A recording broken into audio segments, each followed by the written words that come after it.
After sitting on their hands for the first 2 weeks of MLB free agency, the Baltimore Orioles have made a few moves. And one just coming across the waiver wire a little bit over an hour ago. Tomoyuki Sugano is now officially a starter for your Baltimore Orioles. We're going to talk all about it. Talk about Tyler O'Neill, Corbin Burns, what happens with him, right here on the Flex On Podcast. Only place giving you sports how you want it. You need it.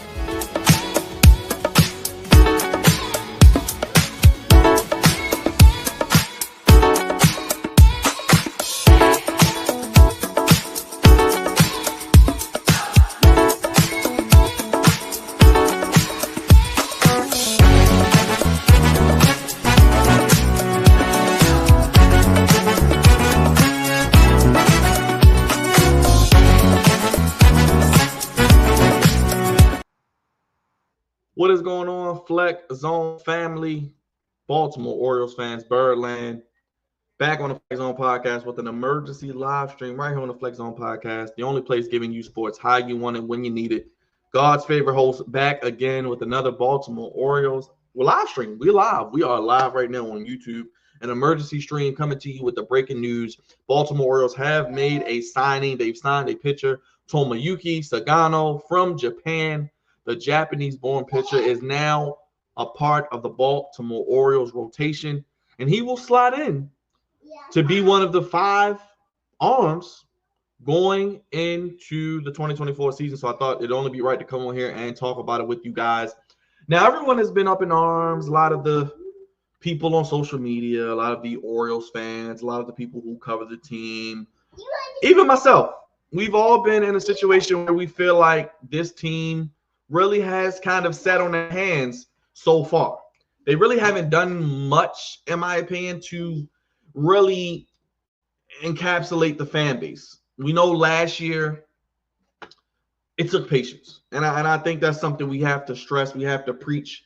We have to remember when we look at these free agency deals, because we see the Yankees giving out 8 years, $250 million to Max Fried. We see Juan Soto getting $750 million, $800 million potentially, and it's just an unfathomable amount of money for these players. And honestly speaking, when you look at it and you look at this situation with the Orioles, they're ready to win now. The window is indeed open. You got new ownership. You have new people in charge. David Rubenstein, the ownership group that is with the Orioles, the people that are in the system now that are going to be a part of this franchise, a part of this organization, people that are going to be making the decisions moving forward for this organization. Is going to be very, very imperative that they make moves to add to what they already have. We've been in the postseason the last 2 seasons, not won a single game. Clearly, what they're doing is not working. Last year, the offense was just pretty much last year, the offense pretty much died. It pretty much died in the second half of the season. It was not anywhere to be found. And in the postseason, it reared its ugly head. One run in the series against the Royals this past season. Last year, getting swept against the Texas Rangers, not being able to score enough runs, and then honestly just imploding pitching-wise. So the Orioles have made moves. We're going to talk all about it. Let's start with the Tomoyuki Sugano move. It just broke about an hour ago. Not even a whole hour. Well, it's been an hour and a half. 7:30. It was broken by Jeff Passan. Right-hander Tomoyuki Sugano and the Baltimore Orioles have agreed to a contract the team announced on Monday night, uniting one of the most successful Japanese pitchers of his generation with the team in need of rotation help. He said it. Orioles need rotation help. They need pitching help. It's a 1-year, $13 million deal. We know Mike Elias does not do anything more than 2 years. Even the Tyler O'Neill deal, which we'll get into a little bit later, really is just essentially a 1-year deal. It's essentially a 1-year deal because he can opt out after the season. So essentially what it turns into, if it is something where Tyler O'Neill balls out this year, Tyler O'Neill does what he's supposed to do. Tyler O'Neill is the Gold Glove caliber outfielder, the guy who has big-time power. I think there's a situation where he could opt out, try to make himself some more money, and then you're looking at a 1-year deal. Now, if he doesn't do well, you're stuck with him for 3 years.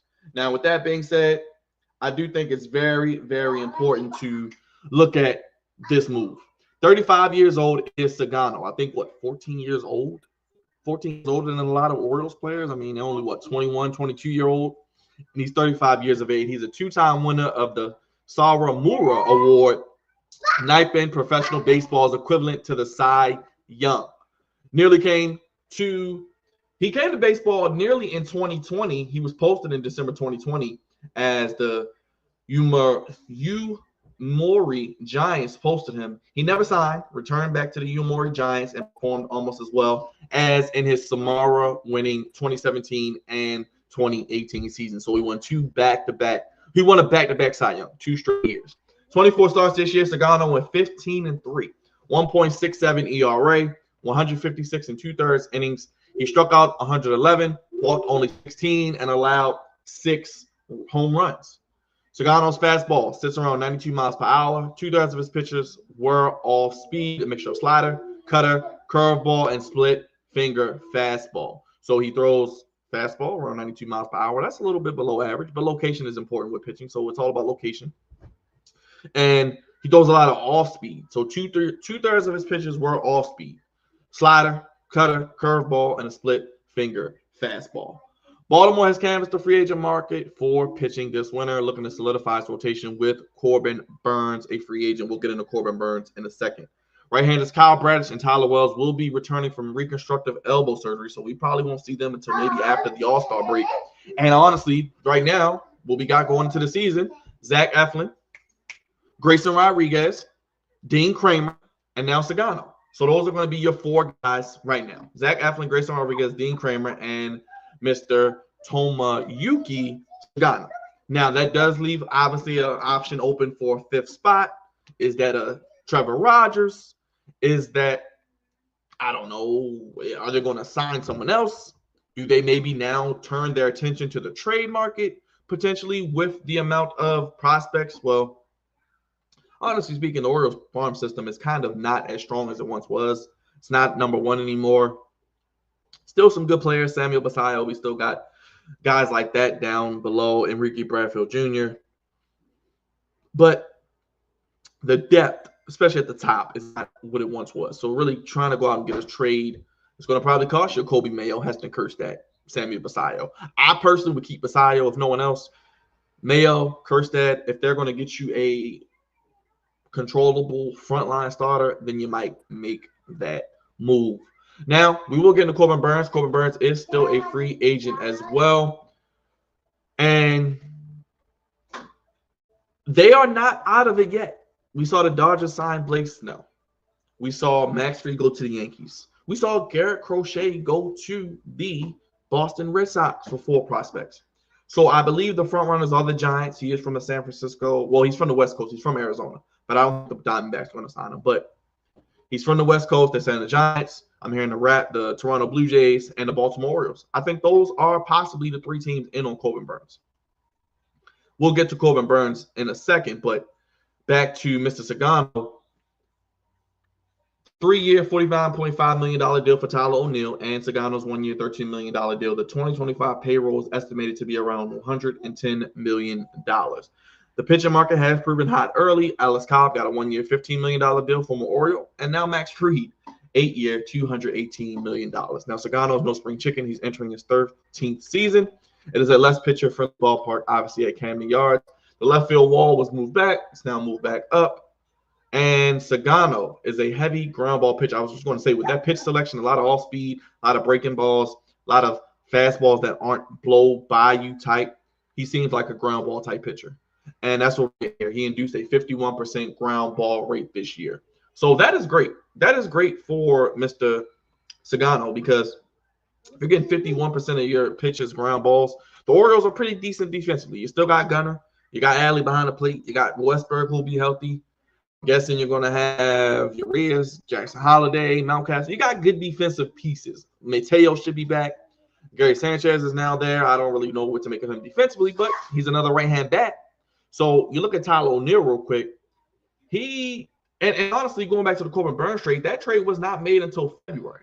That is why it is very, very important to be patient, because we know a lot of times with baseball, a lot of things don't pick up really until the winter meetings, and then maybe around Christmas. And the new year going into January before we get into February with spring training ramping up. That's when you see a lot of moves. This deal wasn't. This was February 2nd. So literally the after the Ravens, I think, lost the AFC Championship game. This deal was indeed made. Now, Tyler O'Neill stats. He did play 113 games last year, 99 hits, 61 RBIs. He had 74 runs batted in. And honestly speaking, this guy he had 31 home runs last year. 31. And he's only 29 years of age. So he's still a young guy, as mentioned. Could be hopefully a long-term piece there. Going from Boston to the Orioles, a two-time Gold Glove winner. He has major pop. We needed a right-handed bat. Obviously, it looks like Santander is going to be gone. 241 average, so he hits really about the same average. Santander hits 240, 31 home runs, 61 RBIs, but it gets on base a little more. Hits with contact, and 847 OPS as well. So Tyler O'Neill, not a big guy, only 5'11", like I mentioned, 29 years of age, but can play Gold Glove caliber defense, can give you that pop out the right side of the hitter's box, and as mentioned, can hopefully in crucial situations hit the ball. He did start with St. Louis, and his career high in home runs was 34 in 2021. Last year was the second most in 2024. His most RBIs only 80. So is he a guy that's going to hit maybe at the middle of the lineup? Probably more towards the back end. I guess I'm putting him at like 5 or 6. I don't know how the lineup is going to work, but I'm guessing is he hitting?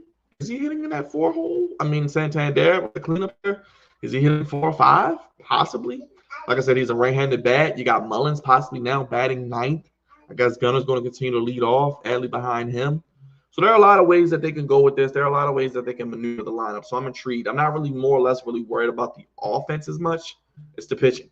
We know about it. And more or less it's about the depth of the pitching, because you can have pitching, you can have arms, but we know injuries are going to happen in baseball, just like in the NFL. It's a war of attrition. And I think that's very, very important to note. And I think looking at that, if we can get another, now let's just say they still need at least one more arm. If it's Corbin Burns, I'm over the moon. I'm excited. Because right now, if you don't get Corbin Burns back, you got to go for a trade, or you got to try to sign what's left. I don't really know what's left, if it's worth signing. A lot of guys that I've looked up in my spare time are just middle of the road. A lot of 3s and 4s, honestly. And guys that are going to want money. But I look at the trade market. That's fine. If you want to look at the Pittsburgh, I don't know, the Miami Marlins. I don't know if maybe you want to kick the tires on Walker Buehler maybe for a 1-year deal. I don't know what the Orioles are going to do, because they still need one more arm. They actually need 2 more arms. They need one more starter pitcher, and they need a reliever. Now, who is that going to be? Could it be? I don't think it's going to be Tanner Scott. I don't think it's going to be any of those names. I don't think it's going to, and Nathan Eovaldi went back to Texas. So I don't know who the options are for. It's really at this point on a starter tip, free agency wise, it's come down to Corbin Burns or bust. And we want to update on the Corbin Burns situation. It's quiet. He's waiting patiently. He wants, obviously, probably at least what Max Fried got as far as years, 8, and probably at least 250. If Fried got, what, 210? Fried got, I just want to make sure I got the Fried numbers correctly. Fried got 218.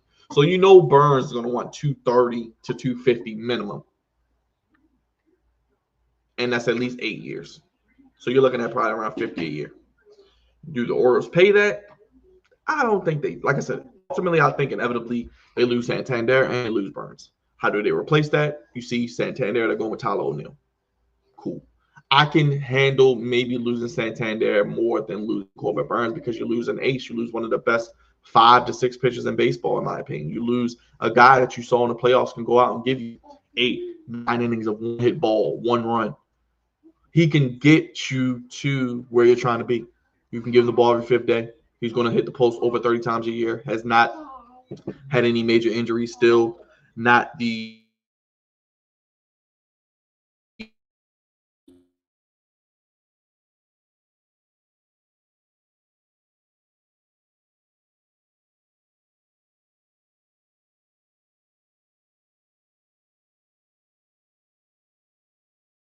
hasn't really done this pitch in the World Series. But Corbin Burns is a guy that you give money to. If you're going to do 8 for 250, I'm trying to put some opt-out clause in there. But I may think about it. 8 for 250. That's going to put us at 31. He's probably going to want 40 a year. So if we go 40 times 8, that's 320. I don't think they're going to give him $300 million, but could they give him 40 mil times maybe 5 years? But he's going to want more than that 218. I said maybe front loaded. I don't know. But you just let me know, sound off. I just want to get on here, kind of talk about what was going on with the Orioles. You know, this is a solid move. It's a good, I think, does this Sugano come in and he a number one? No. I slide him behind, I guess. I'm slotting him behind Eflin and Grayson. And maybe Kramer. Maybe he's a 4. Maybe he's just coming in as a 3rd or 4th guy. Him and Kramer 3 or 4. I mean, I guess Sugano or Kramer's your 3 or 4. So those are 4 out of your 5. Like I said, I don't know when we'll see Tyler Wells or Bradish. Maybe after the All-Star break. I don't know when. Like I said, if you throw Corbin Burns in there with Kramer, Sugano, Rodriguez, Eflin, that 3 right there, you got to like your chances. Now, with the aspect of O'Neal, is he going to hit 40 bombs? Probably not. But can he hit the post? 445 games? I'll take that. If he can play 140, 150 games, give us 25, 30 home runs, hit for 250, and hit when it matters most, I will indeed take that and not complain, because right now I am a little weary because I'm not expecting big, major, grand things right now. But I do indeed think that the Orioles are still – they're at least a 500 ball club. They're at least the 2nd best team in this division right now. I think the Yankees are the best team, just looking at them on paper.